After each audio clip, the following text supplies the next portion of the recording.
Hello friends, இப்போ பார்த்தீங்கன்னா நான் ஒரு மீஷோ ப்ராடக்ட்டை பற்றி தான் உங்களுக்கு சொல்ல போகிறேன். ஸோ இது பார்த்தீங்கன்னா 40 பென்சில் நான் மீஷோலேருந்து ஆர்டர் பண்ணி வாங்கியிருந்தேன். இதோட பார்த்தீங்கன்னா எரேசர்ஸும் வரும். இந்த மாதிரி தான் இருக்கும் அந்த எரேசர்ஸ்லாம். இந்த மாதிரி கொஞ்சம் பொம்மை படம் போட்டது, டிசைன் போட்டது இந்த மாதிரிலாம் இருக்கும்.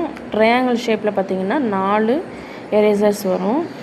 இது எல்லாமே பார்த்தீங்கன்னா சூப்பராக இருந்துச்சு. ஆனால் வந்த பிறகு எழுதி பார்க்கும்போது தெரியுது இது குவாலிட்டி நல்லாவே இல்லை. இது எப்படி இருக்குது பார்த்தீங்களா? எழுதி பார்த்தாச்சு. இது எப்படி எழுதுது அப்படின்றதையும் நான் காமிக்கிறேன். இங்கே பார்த்தீங்களா, இது பார்த்தீங்கன்னா இந்த பென்சிலில் எழுதுனது. இது ஃபோனில் வேணால் இன்னும் கொஞ்சம் டார்க்காக தெரியலாம்.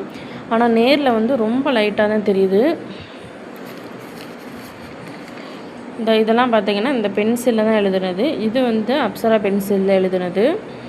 இது இந்த பென்சிலில், இந்த ட்ரையாங்கிள் பென்சிலில் தான் எழுதுனது. சுத்தமாக கண்ணுக்கே தெரியலை, ரொம்ப லைட்டாக இருக்குது. என்ன தான் நம்ம அழுத்தி எழுதுனா கூட இது டார்க்னஸே வரல. இந்த பார்த்தீங்களா, நல்லா டார்க்காகவே எழுத மாட்டேங்குது, ரொம்ப லேஸாக எழுதுது. இந்த எரேசராவது நல்லா அழிக்குதான்னு பார்ப்போம்.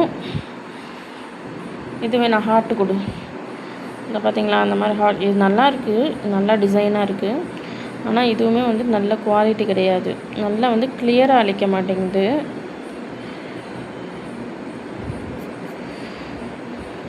எவ்வளோக்கு வாங்கினேன்னா இது எவ்வளோக்கு வாங்கினேன்னா ஒரு 100+ வாங்கினேன். ஆனால் இது ஒர்த்தான்னு கேட்டிங்கன்னா கிடையவே கிடையாது. ஒரு பென்சில் 3 ரூபாய் மீனி கொடுத்துருக்காங்க.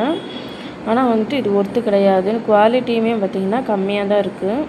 இதுக்கு நம்ம கடையில் வாங்கக்கூடிய பென்சிலே எவ்வளோ பரவாயில்ல. இந்த மாதிரி வாங்க வேணான்னு சொல்லலை. ஆனால் ரொம்ப லைட்டாக இருக்குது. அதனால் ஸ்கூல் பிள்ளைங்களுக்கு இது செட் ஆகாது.